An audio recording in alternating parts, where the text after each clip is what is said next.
Hello students, in previous lecture we discussed the theory portion of inventory management chapter in which we learn ABC, always better control than EOQ, economic order quantity. But in today's lecture we are move on the practical questions. So let's start with practical question number 1, in which calculate economic order quantity from the following data. નીચે આપણા data મુજબ તમારે છે economic order quantity find કરવાની છે. તો let's see શું આપણને આપેલું છે. Quantity required 20,000 units. ક્વોન્ટિટી કેટલી રિક્વાયર્ડ છે કોઈ પણ તમારા ઓર્ડરને ફૂલફિલ કરવા માટે, which is 20,000 units. Then after per order cost ₹2,000. Per order છે 2,000 ની તમારી કોસ્ટ છે. Then purchase price per unit ₹12. Purchase જે પ્રાઇસ જે છે ₹12 પર યુનિટ તમને આપેલી છે. Next carrying cost 25% of purchase price.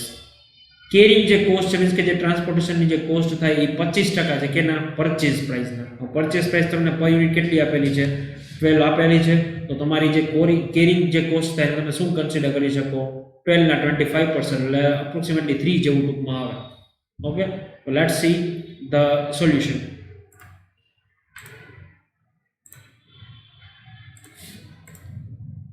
in which first of all we note આપણે આપણી જે ફોર્મ્યુલા લખી હતી એ મુજબ આપણે પહેલા ફાઇન્ડ કરી લઈએ કે કઈ કઈ વસ્તુ આપણને આપી છે.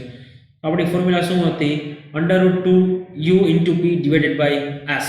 આ આપણી EOQ ની આપણી શું હતી ફોર્મ્યુલા હતી. જો તમે જેટલી વેરિયસ બુક તમે રીડ કરશો એની અંદર ફોર્મ્યુલા જે છે ને આ જે આલ્ફાબેટ જે લખેલા છે 2u p s એ બધા જે તે ઓથર જે હોય છે તે બુકના જે તે ઓથર એને પોતાની કન્વીનિયન્સી મુજબ છે એ આલ્ફાબેટિક ઓર્ડરમાં અરેન્જ કરતા હોય.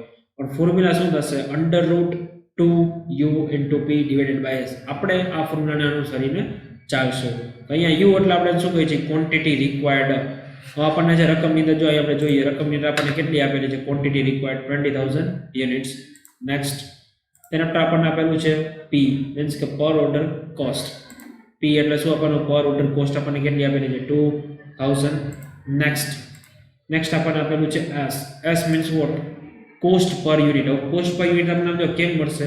અહીંયા તમને પરચેસ પ્રાઇસ આપી છે પર યુનિટ. હવે પરચેસ પ્રાઇસ જ્યારે પર યુનિટ આપણને આપેલી છે તો એ આપણને ક્યાંથી કેવી રીતે મળશે? તો કે આપણને કેરિંગ કોસ્ટ આપણે એમાં ઇન્ક્લુડ કરવી પડશે. તો લેટ્સ સી આપણને શું આપણે 25% of purchase price cost per unit જ આવી રહ્યું આપણને આપેલું છે. Carrying cost per unit 25% of purchase price. Let's see formula સૌથી પહેલા આપણે મૂકી દઈએ આપણી EOQ એટલે કે economic order quantity is equal to √2u * p divided by s. Next ફોર્મ્યુલાની આપણે બધી વસ્તુને પુટ કરતા જઈએ. 2 તો આપણે એમનો આવશે ઇન્ટુ u છે તો u આપણને કેટલો આપેલો છે મીન્સ કે ક્વોન્ટિટી રિક્વાયર્ડ 20,000 યુનિટ્સ ઇન્ટુ આપણે શું કરીશું p. p મીન્સ પર order cost which is 2,000.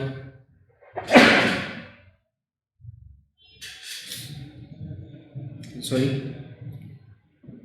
p આપણને કેટલો આપેલું છે પર order cost which is ₹2,000 divide આપણે શું કરીશું s. s એટલે શું cost per unit.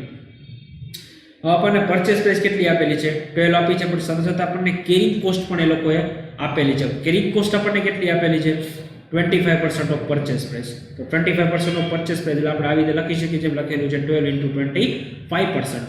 So let's C for the calculation. મેં શું કરેલું છે 20,000 * 2 * 2,000. So answer comes is 8 crore divided by 3. How I can get a 3? Means કે આપણે 25% છે but 25% છે તો આપણે એને 1/3 ગણી શકીએ. સોરી 1/4 ગણી શકીએ.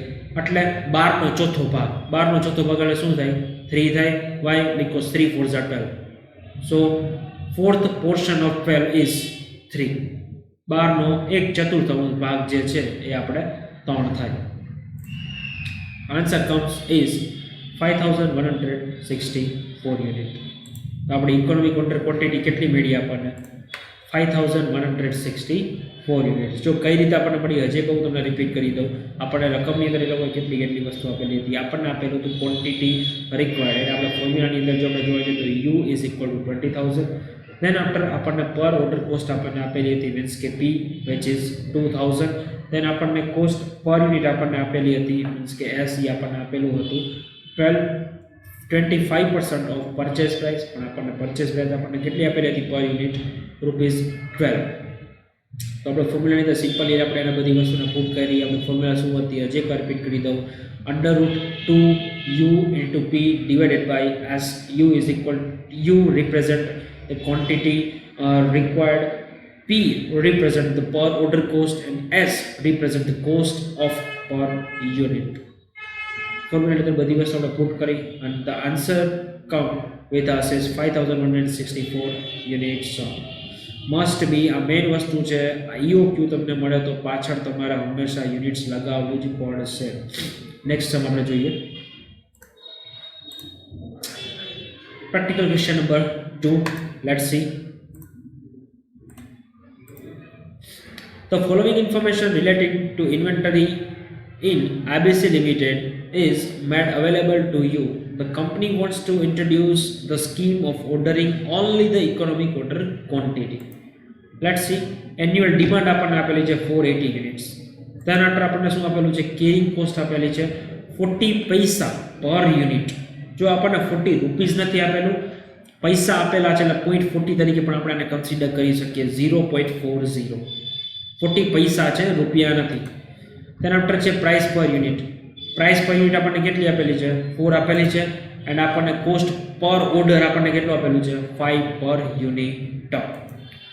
અને આપણને શું કીધું છે? In which quantity the company should place an order. કેટલી ક્વોન્ટિટી એ કંપનીએ ઓર્ડર કરવાનો છે આપણે એક આ ફાઇન્ડ કરવાનું. મીન્સ કે આપણને ઇકોનોમિક ઓર્ડર ક્વોન્ટિટી આપણને મળી જશે. એની ફોર્મ્યુલા મૂકશું આપણે √2u into p divided by s. આ ફોર્મ્યુલા આપણે મૂકશું એટલે આપણને શું મળી જશે કે કેટલી ક્વોન્ટિટી આપણે છે આપણી કંપનીએ ઓર્ડર આપણે પ્લેસ કરવો જોઈએ.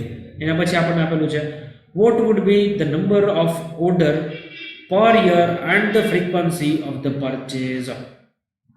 કયો નંબર એવો હશે, બરોબર, જ્યારે આજે આપણે ફ્રીક્વન્ટલી પર યર આપણે કેટલી વખત આપણે ઓર્ડર આપી શકીએ.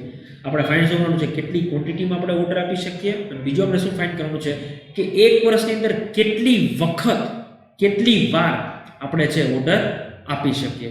Let's see.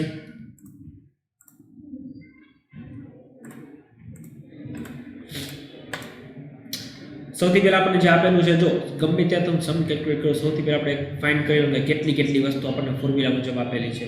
U is equal two તમે આને ડિમાન્ડ કહી શકો તો યુનિટ્સ રિક્વાયર પણ કહી શકો. કેટલા છે? 480 units.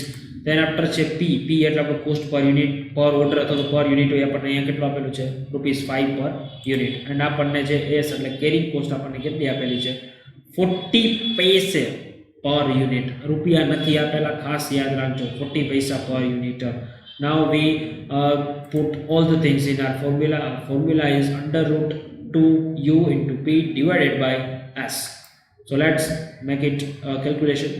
2 into 480 into 5 divided by 0.40. 0.40 ને શું કામ કરવાનું છે? આપણને 40 પૈસા આપેલું છે એટલા માટે.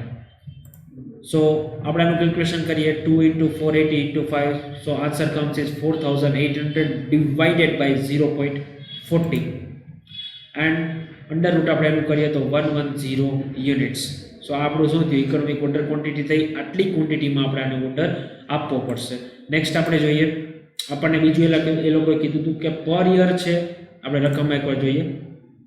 Vote would be the number of order per year and the frequency of the purchase.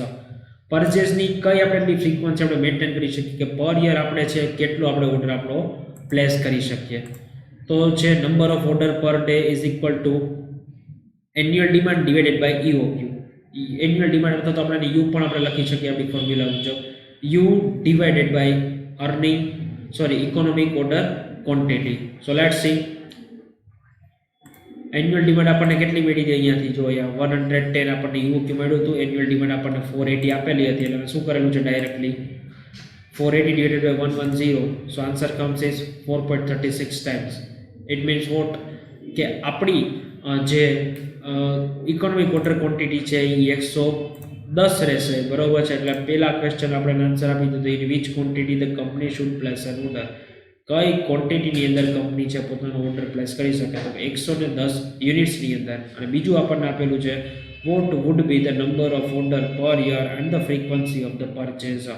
કેટલી ઓર્ડર જે છે એની ક્વોન્ટિટી રાખીને કેટલા એક વર્ષની અંદર કેટલી વખત કોઈ પણ આપણે જે ઓર્ડર આપી શકશું, તો કે 110 યુનિટ આપણે ઓર્ડર આપી શકશું. કેટલી વખત? 4.36 ટાઈમ, અને 4 વખત, 4.5 વખત આપણે ઓર્ડર આપી શકીશું. સો it is end for today's lecture. Thank you very much.